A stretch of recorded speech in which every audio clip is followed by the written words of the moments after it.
Hey friends, welcome back to the channel, and today I want to share something with you that could absolutely transform your life right now. I want to tell you about a story that Jesus told in Luke chapter 15, and it's called the story of the prodigal son. But honestly, this isn't just a story, this is your story, and this is my story too. So imagine this, there's a young man, and he goes to his father, and he says, "Dad, I want my inheritance right now." And what he's really saying is, "I wish you were dead, because that's when you normally get an inheritance, right?" And friends, isn't this what we do to God? Sometimes we say, "God, I don't really want you. I just want your blessings. I just want what you can give me. But I don't want a relationship with you." So this young man, he takes all his money and he goes to a far country.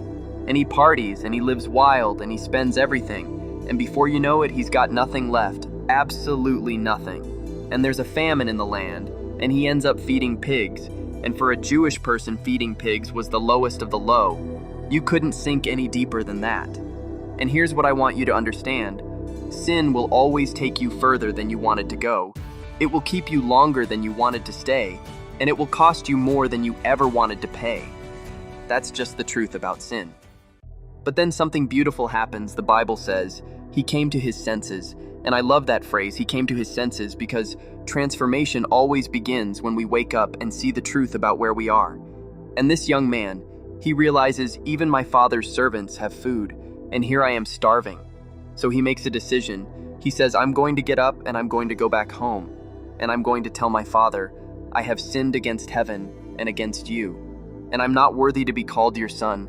Just make me like one of your servants." So he starts walking home, and listen to this. This is the most beautiful part. While he was still a long way off, his father saw him. Do you know what that means?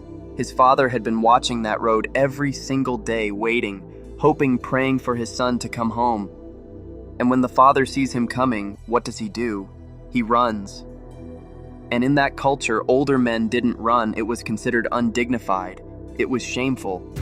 But this father didn't care about his dignity. He cared about his son, so he runs to him. And before the son can even finish his little speech, the father throws his arms around him and kisses him. And he calls for the best robe, and he puts a ring on his finger and sandals on his feet, and he throws the biggest party you've ever seen. And friends, this is exactly how God feels about you right now. No matter where you've been, no matter what you've done, no matter how far you've run, God is watching for you, and when you take just one step toward him, he will run to meet you.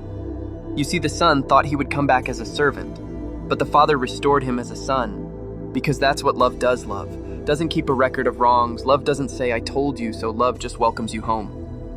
The Bible says in Romans chapter 5, verse 8, "But God demonstrates his own love for us in this: while we were still sinners, Christ died for us, not after we cleaned up our act, not after we got it all together, but while we were still a mess. God loved us that much."